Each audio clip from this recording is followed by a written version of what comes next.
magacayga waxaa la yidhaha Khadar Rashiid Weer waxaan ka socdaa dugsiga sare maamulka magaalada Jigjiga ama dugsiga sare Jigjiga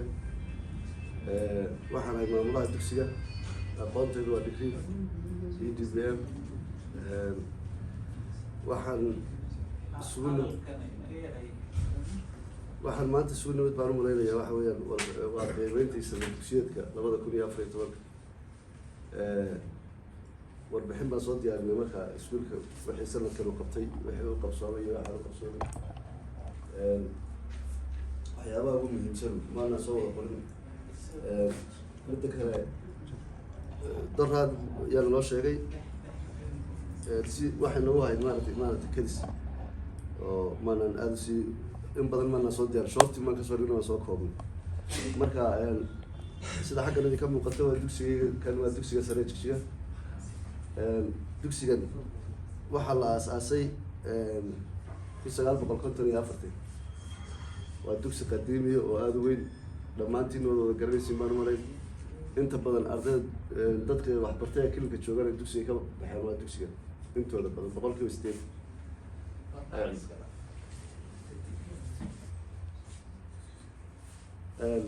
tan waa himilada dugsiga oo noqoshada dugsigu inuu xarunta ugu heer sarreysa ee waxbarashada heerka loogu talagalay uu dugsigu noqdo iyadoo ingiriisi wayaan dhinac kalena tanna waa hadafka dugsiga soo saaridda arday tayo sare leh in la helo dhinacna waa ingiriisi iyadoo qoran tanna waa habdhaqanka shaqada dugsiga in la soo saaro arday hal abuur leh in dugsigu noqdo meel xiisa badan in mas-uuliyad uu dugsigu qaato dad mas-uuliyad qaadi karana soo saaro ama shaqada dhaqanka dugsigu waa saas cadcadaan isxilqaan ka qayb qaadasho dhiirigelin tan waa muxuu ahaa iskuulka markaan furayna bilowga iskuulka diyaargarowga waxaan sameynay wacyigelin baan sameynay inta badan wacyigelinta marka la sameynayo maamulka magaalada Jigjiga iskuulka iyagaa lagu qabtaa shirarka waalidiinta iyo waxaas marka la sameynayo wacyigelin annagu markaa waxaan sameynay annagoo adeegsanayna guddiga wadajirka maamulka iyo ardayda ayaa waxaan abaabulnay bulshada iskuulka wax ka barata waxaan kaloo adeegsanay qabalayga iskuulka qabalayga lixaad odayaalkan oo maaragtay xaafadaha duqeydooda kadib waxaan sameynay diiwaangelintaan bilownay iskuulka 2014 bishii maskaram 28 meelahaasaan bilownaan malaynayaa marka waxaan kaloo isticmaalnay markaan diiwaangelinta bilaabeynay mediahana waan isticmaalnay oo SRTV baan yeelnay media kala duwan ka jira deegaankeena iyagana way nagala qayb qaateen kaas qodob koowaad baa waan malaynayaa kan kale waa barisbarashada dhinaca barisbarashada dugsiga say tahay xogta ardayda dugsiga waa 5 sano xogtan sanadkan u dambeeyey waxaan diiwaangelinahay ardayda labkaa waxa weeyaan 2888 ardayda dhadigaana waxa weeyaan 1708 guud ahaan ardayda sanadkan iskuulka la diiwaangeliyey waa 4600 arday kuwan kalena waa sanadadii ka horreeyay waxay ku tusayaan isbedelka ka jiray muxuu ahaa tirada ardayda saad arkaysin sanadba sanad ka dambeysa way sii yaraanaysa tirada ardayda way sii yaraanaysa waad aragtid labadaas sane dhexda ku jira aad bay u fara badnaan tirada ardayda waxaa yareeyey markii iskuulla cusub la furay iskuulla cusub baa laga furay magaalada kuwaas markii la furay bay waxaa timid inay tirada ardayda yaraadaan oo iskuullada kala tagaan ardayda inkastoo haddana sidaa u yaraadeen haddana weli tirada ardayda fasalka intii loogu talagalay standard dhigaya baalka buu soo waqtiinaya sawaani xaggay tirada ardayda haddana sidii loogu talagalay weli maaha annaga eega tusaalaan fasalla waan haynaa iskuulka iyagu oo fasalla aada u badan baan haynaa oo 40 ku fadhiisan karaan ardaygii fasalka laakiin markaan u baahanay inaan ardayda yareyno waxay imanaysa macallimiin badan oo dheeriya loo baahanaya macallimiin dheeriya markay loo baahdo haddana kuraas dheeriya loo baahan sawirado dheeriya loo baahanaya qalab fara badan baa loo baahanaya marka caqabadaas way haysataa ilaa sanadkan sanadkii hore 3 sano way jirtaa marka haddii macallimiin la helo waxaan xagga dambaan ku qoray caqabadaha yaan ku daray tirada ardayda waa sidaa tanna waa macallimiinta iskuulka wax ka dhiga 121 waa macallin weeyaan inta iskuulka ku qoray ka shaqeysa wax TTI ma jiro diploma waa 5 qof degree waa 101 qof masterna waa 15 qof marka asaasi kale yihiin macallimiinta dugsiga tan waa saamiyada dugsiga waad arkaysin saamiga ardayda iyo kuraasta waa caadi kuraasta wax dhiga anaga nagama haysto fasalka saamiga ardayda iyo fasalka waa 65% sanadka hore halku ka 90% buu ahaa iyo 100% fasalka halku fasal wax fadhiyo 100 arday kan waa العلس laakiin fasala ka badan baa jira 165 waa العلس fasala ka badan baa jira tan kale saamiga ardayga iyo bugta iyadana waa hal afar inkastoo bugta intooda badan jirin fasala kala dambeeyay oo bug badan jirin kan kale mana qoori waxa weeyaan isaguna waa 45 weeyaan macallimiin maxaa saamiga ardayga iyo macallinka kan waa laboratoryga iskuulka wuxuu leeyahay dhinaca barashada markaan ka sheegayno library wuxuu leeyahay baalkii leeyahay laboratory chemistryga shaybaadhka baalka laboratoryga in badan buu xidhnaa qolka shaybaadhka wuxuu xidhnaa lab technician la-aan darteed annagoo la kaashanayna jaamacadda Jigjiga oo macallimiinta maaragtay iskuulka ay loo siiyeen tababar bay siiyeen macallimiinta iskuulka maadooyinka chemistryga dhiga iyo biology iyo physics tababarka ay siiyeen ayaa naga caawiyay inaan furno laboratoryga in badan xidhnaa muddo badan ilaa 8 sano xidhnaa marka sanadka waa ku guuleysanay inaan furno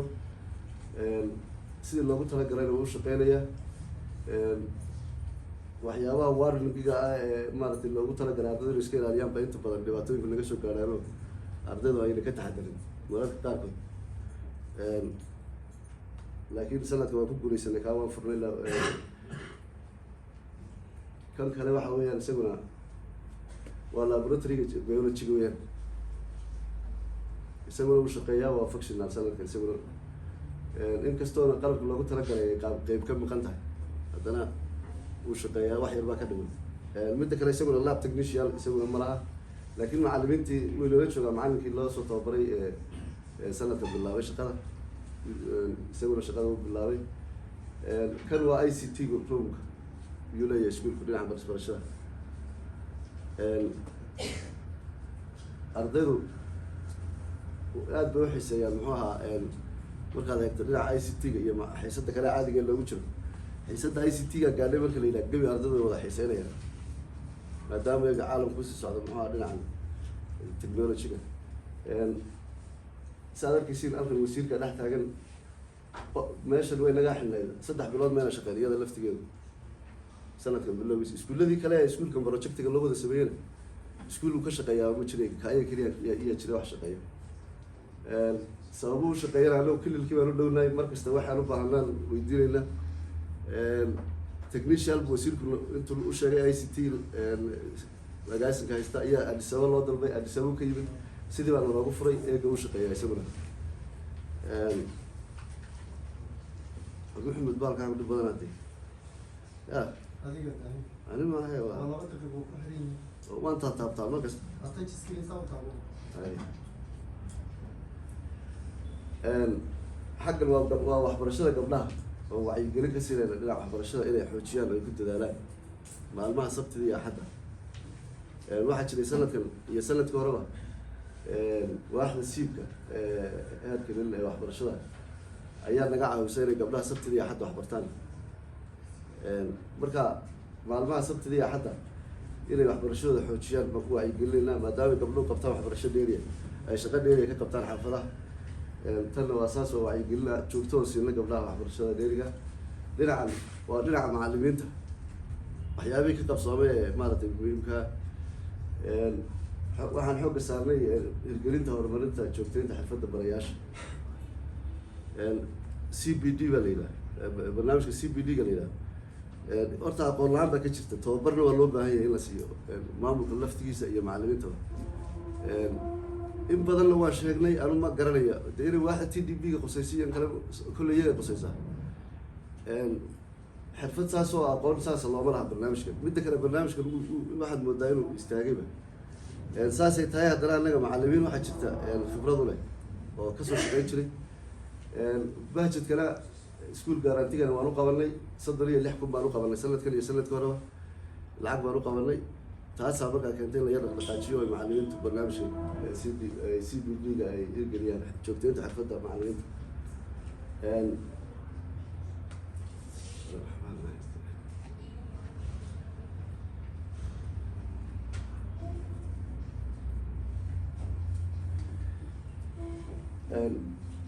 dhinaca kale isticmaalka qiimeynta joogtada iyadana continuous assessment-gana waxbaan ka qabanay sanadkan oo macalimiintu ay xoogga saareen. imtixaanadii joogtada ahaa ee la qaadi jiray caadiga ahaa kuwaan ahaynoo kuwiis iyo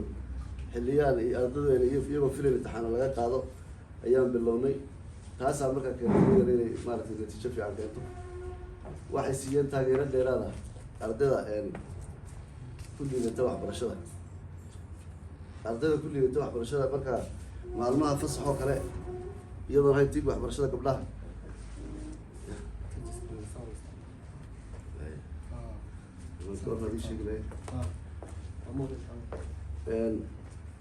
marka ardayda maarata waxbarashada ku liidatana waan kala saarnay annagoo isticmaalayna barnaamijka la yidhaha minimum learning competency. competency-ga ardayda A iyo B iyo C iyo D intaan u kala saarnay baan kuwa ugu liitee D-da waxaan sameynay waxbarasho dheeriyaa siinay oo in la taageeraan. qodobka kale waxa weeyaan darsidda manhajka waxbarashada dugsiga. iyadana daraasaad baan ku sameynayoo waxaad moodaa ega in kolley waa la bedelay manhajkiiba oo heer deegaanba waa la bedelay, manhaj cusub baa kolley la sameeyey. anaguna daraasaad baan ku sameynay maadaama natiijada ardaydu ay sanadkii hore markaan qiimeynay aada u hooseeyeen. dhinaca macalimiintana waan qiimeynay, maamulka waan is qiimeynay, gebi iskuulka o dhan waan is wada qiimeynay, manhajkana waan ku darnay. markaa natiijooyin waxyaabaha kasoo baxay baa jira daraasaadkaas oo eega inaan de wakti u haynaa dheeriya. dhinaca ardayda markaan eegna barisbarashada waxaan yareynay dib u dhaca xiisada koowaad ardaydu ay habsaamayeen oo inta badan magaalada waxaa ka jira dib u dhac xagga muxuu ahaa xiisada koowaad. taas way keenayso caqabado xaafadahoo ku fog ardayda, bajaaj la-aan. sababtaan ku yareynayna waxa weeyaan xiisada koowaad baan imtixaan bilownay inaan qaadno. markaan xiisada koowaad bilownay inaan imtixaan qaadno ardaygu wax bajaaj baan waayele iyo wax meel baa igu foglaba waa weynay. gebi ardayda iskuulka waktiga loogu talagalay bay soo wada galeen. marka anagoo adeegsanay qaabkaas iyo ardayda ay yareynay habsankoodii. imtixaano kuwiisa aan qaadnay, tijaabooyin ardayda aan ka qaadnay. tan kale muxuu ahaa dhinacana waa barnaamijka siib ee khadka oo natiijo fiican dugsigu ka keenay. barnaamijkana waa barnaamij kusoo biiray waxbarashada iyaga sanadka hore iyuu ka bilaabay iskuulka iyaga. 2015 waxaa noo qorshaysan iskuulka oo dhan in isaga lagu shaqeeyo insha allah. macalimiinta tababaraan siinay sanadkan, ardayda waan siinay. cidaan garanayna iyaga iskuulka oo joogtaa ma jiro, xitaa macalimiintu way garanayaan. foomstarada gooni waan u siinay, useraan u sameynay. markaa barnaamijkana iskuulku wuxuu ku jiraa iskuullada ugu horeeya maaragtay ku shaqeeyey. waxaa kaloo ka jira dugsiga waaxo naadiyo muhiim oo dugsiga ka jira guddiyo kala duwan baa jira iskuulka ka jira. waxaa kaloo jira waaxa kala duwan oo dugsiga ka jira. marka guddiyada ugu muhiimsan waxaa kamid a guddiga muxuu ahaa management-ga kamid a, discipline-ga kamid a, waxaa kamid a guddiga imtixaanka kamid a. waktigaa ku raagay malaha haye waan iska soo koobeyna. xagga amniga dugsiga deegaanka ku habboon dugsiga. dugsiga inta badan annaga sanadka hore waxaa jiray waxaan usoo guurnay fooqan adabkiisi baan usoo guurnay sanadka. fooqan sababtaan lagu soo guurnayn waxa weeyaan fasalladii hore ardayda ku dhigan yihiin waxay u dhow yihiin laameyda maadaama in laameyda u dhow yihiin buuqa iyo waxaa ku batay baabuurtii iyo wixii kadib waxaan nimid fooqanaan ku guuleysanay fooqan waxaa xidhnaa ilaa 10 sano wax laguma dhigan annagoo la kaashanayna xafiiska waxbarashada heer deegaan iyo heer councilba iyo naga caawiyeen sidaan u furi lahayn iyagaa nagu dhiirigeliyey kadib maamulka iskuulka berigii hore dagaalo iyo waxbaa ka dhici jiray meesha inta badan waa la istiriri jiray marka ardaydu banaanka isku wada yimaadaan eega fooqan markaan ku xareyna hal albaab buu leeyahay meeshan marka la gala cid soo baxaysaana ma jirto ilaa ay ka gaaraysa waqtiga loogu talagalay marka xagga muxuu ahaa jawiga dugsiga meeshan wax weyn bay ka bedeshay waxaan waa moobeelada ardayda oo ka qaadnay iyagana oo ganaax iyo wax ku sameyno kan waa guddiga waalidiinta waxyigelin ku sameynaysa muxuu ahaa ardayda si meesha amniga dugsigu u hagaago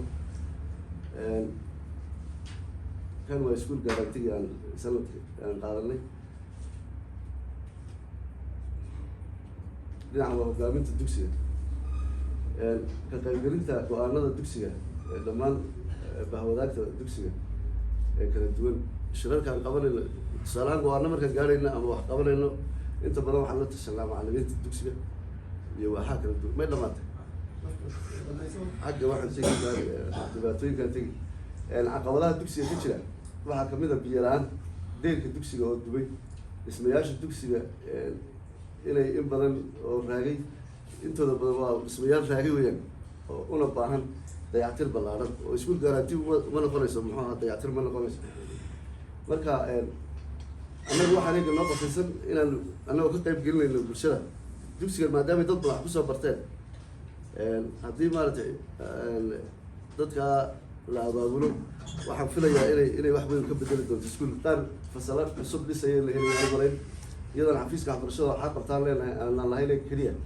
ayaa waxaa noo qorshaysan inaan ka qayb gelina dadka si ay maaragtay dugsiga maadaama dugsi weyn yahay oo magac iyo sharaf leh in la hagaajiyo